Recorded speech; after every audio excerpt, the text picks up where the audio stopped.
How to make shampoo at home for hair growth. घर पर shampoo तैयार करने के टोटके। खूबसूरत और चमकदार बाल पाना किसकी ख्वाहिश नहीं होती। बाज़ लोग बालों को पुररौनक देखने के लिए रोज़ाना शैम्पू से बाल धोते हैं। बाज़ार से मिलने वाले इस केमिकल वाले शैम्पू में कई अक़साम के मसनूई अज्जा मौजूद होते हैं जो बालों की साख्त और सर के जिल्द दोनों को मुतासिर करते हैं। बाज़ार के शैम्पू का सबसे बड़ा मसला ये है कि वह किसी डिटर्जेंट की तरह काम करते हैं।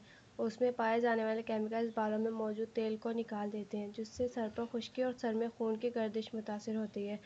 क्या ये अच्छा ना हो कि आप बाज़ार में मिलने वाले नुकसानदेह शैम्पू के बजाय घर में मौजूद चीज़ों से सर धोएं। इस तरह आपके पैसे भी बचेंगे और बाल भी महफूज रहेंगे। घर पर शैम्पू तैयार करने के मंदरजा झेल टोटके आपके बालों को हसीन, सेहतमंद और चमकदार बना देंगे। बेकिंग सोडा सर की खुश्की और बालों में इजाफी तेल कम करने के लिए बेहद मुफीद है। एक बड़ा चम्मच बेकिंग सोडा 1 से 2 कप पानी में घोलें और इसे अपने नॉर्मल शैम्पू की तरह इस्तेमाल करें। लीमू और खीरा ये दोनों चीज़ें बालों की क्लींजिंग करती हैं और बालों से गिरदो गुबार साफ़ करती हैं। लीमू और खीरा छील कर ब्लेंड करें। दोनों की मिकदार इतनी होनी चाहिए कि गाढ़ा सा पेस्ट बन जाए।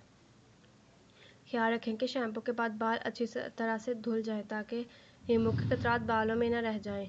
सेब का सिरका बालों की सेहत के लिए बेहद मुफीद है। अगर इसमें 1 अंडा, नींबू का अर्क, जैतून का तेल शामिल कर दिया जाए तो ये बालों को पुररौनक बना देगा।